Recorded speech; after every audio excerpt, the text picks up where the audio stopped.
Alright, in this video we are going to add the last layer of matte painting we didn't add yet, and it's the lens flare. So I will follow the same step I did with other layers by pre-multiplying, transform, reformat. So I'll copy and paste that group of node here, and I will come up there to plug to the lens flare crop, the crop 9 here. Okay, so now what do I have here? Let's have a look. Okay, so I do have my lens flare, and I will merge it on the top of everything before my well, this is a contest read node, so I will put it on the side, and I will just create another merge node here, and I will connect my lens flare to it.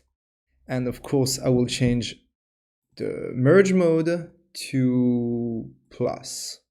Okay, so the position is not correct here, but remember we set all the matte painting position at frame 1100. So yeah, this is better. Now, I will need to animate the position of my lens flare in order to follow the position of the sun, and for that I won't have to redo anything because I already did in a previous video that reconcile 3D thing. So what I'm going to do, well, let's open the reconcile 3D to have it open in the properties, and I will create a transform node here, and I will do the same thing as I did with the position of the volume here, and I will simply come here to the XY output, click on the animation menu, and do copy animation, and come to my transform node and do a past absolute. And now I will have an animation for my lens flare that follow the sun.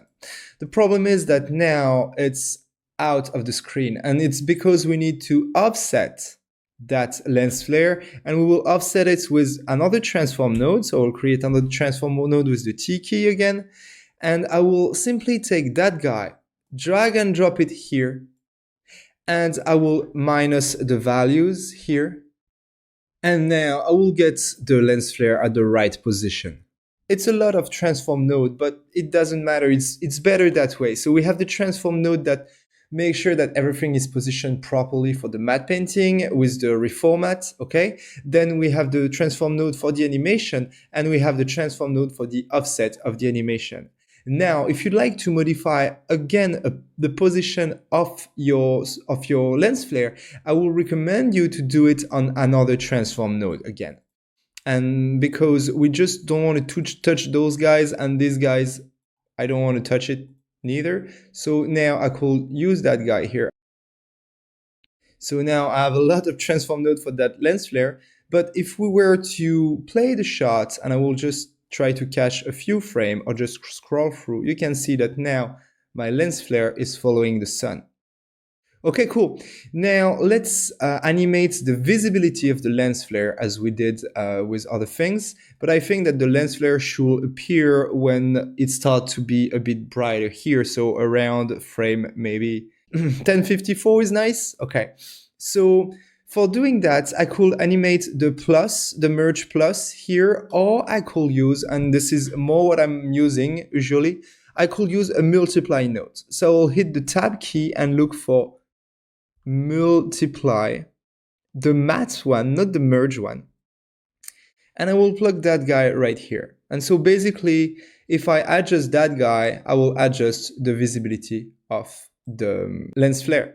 So when we are at the right, so I will revert that guy to 0 first, and when we are at the right frame, 1054 here, I will do a right click on it and set a key.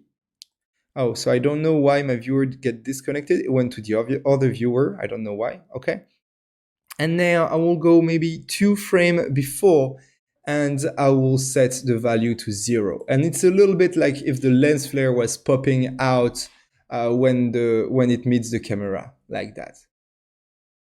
And I think this is great. Okay, I will cache the shot real quick. I will pause the video and come back when it's done. I just cached a little part of the shot just to see how it looks like, and I think it's great. I think it's great.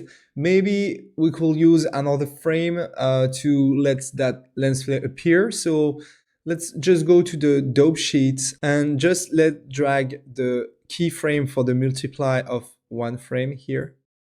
And just that small change should help us to smooth out the animation.